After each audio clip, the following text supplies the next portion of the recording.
रहमानिर्रहीम अस्सलामु अलैकुम वरहमतुल्लाह। मेरा नाम मुदस्सिर क़य्यूम है। मैं आपको अपने चैनल तिब्बे जदीद पर खुश आमदीद करता हूँ। मेरी एक वीडियो है आज की। एक लड़के ने कमेंट किया था कि उसके जो है वो पेशाब में जलन हो रही है बहुत ज़्यादा।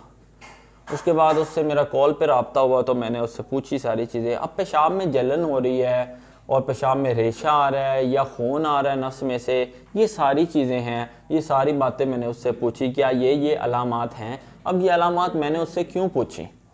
पेशाब के साथ जलन क्यों होती है? पेशाब के साथ रेशा क्यों आता है? खून क्यों आता है? दर्द क्यों हो रही है नफ्स में? ये सारी वजह है। इसको ये बीमारी है एक, इसका नाम है सुजाक। हमारी जो तिब की दुनिया है इसमें इसको सुजाक कहते हैं। अब ये क्यों होता है? बहुत सारी इसकी वजूहात हैं।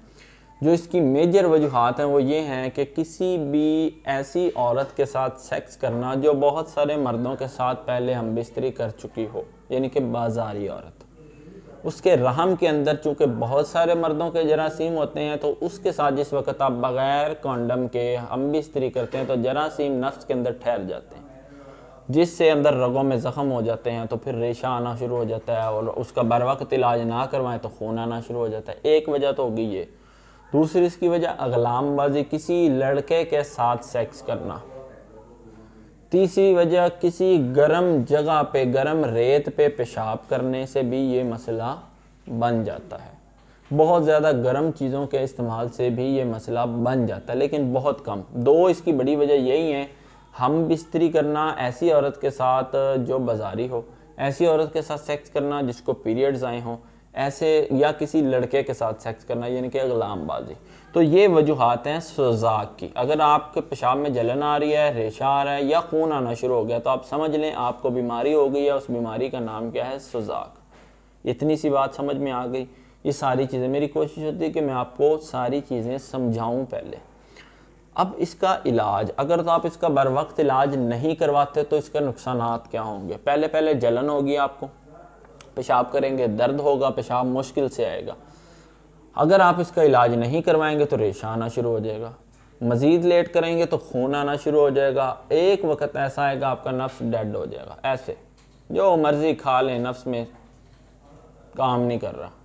क्यों नहीं कर रहा? आपने इलाज ही नहीं करवाया।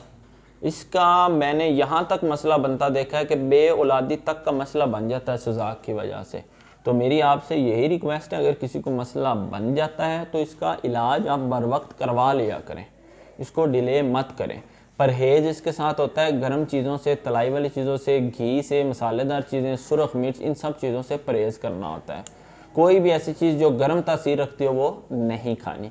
अब सुन लें नुस्खा। नुस्खा आसान है, आप खुद भी तैयार कर सकते हैं। आपने क्या लेना है? फटकड़ी लेनी है 10 ग्राम, नौशादर 10 ग्राम, उसके बाद जो है जो खारा ये 10 ग्राम, अजवैन लेनी है देसी 10 ग्राम, तुखम रेहान 10 ग्राम और इलायची खुर्द 30 ग्राम। ये सारी चीज़ें लेके इनको पीसना है। अलग-अलग पीसने के बाद मिक्स कर लेना है। मिकदार खुराक किस तरह इस्तेमाल करेंगे? 4 ग्राम इस्तेमाल करना है सुबह शाम। शरबत लेना है, शरबत संदल, उसके अंदर डाल के 1 कप शरबत संदल जो है वो 1 कप पानी लें, उसके अंदर 3 से 4 चम्मच शरबत संदल के डालें। उसके साथ ये इस्तेमाल करना है 4 ग्राम सुबह शाम। सुबह खाली पेट, रात को खाना खाने से 1 घंटा पहले। ज़्यादा से ज़्यादा 5-6 दिन के अंदर आपका सुजाक किसी भी हालत में है, आपको जलन आ रही है, आपको रेशा आ रहा है, आपको खून आ रहा है, चाहे वो पहली स्टेज पे है, दूसरी पे, तीसरी पे, किसी भी स्टेज पे 7 से 8 दिन के अंदर इंशाल्लाह आपका सुजाक ख़त्म हो जाएगा। इस नुस्खे के और भी साथ बहुत सारे फ़ायदे हैं, वो भी आपको फ़ील होगा जिस वक्त आप इस्तेमाल करेंगे। तो ये मेरी वीडियो थी आज की सुजाक से मुतल्लिक। आपने सुजाक को समझ भी लिया होगा और इसका इलाज भी आपको पता चल गया होगा। मेरी वीडियो अगर आपको अच्छी लगी हो तो मेरे चैनल तिब्बे जदीद को सब्सक्राइब करें, साथ घंटी है उसको दबाएं ताकि मेरी वीडियोस आपको मिलती रहें। इजाज़त दें। अल्लाह ताला आपका और मेरा हामी नासिर हो।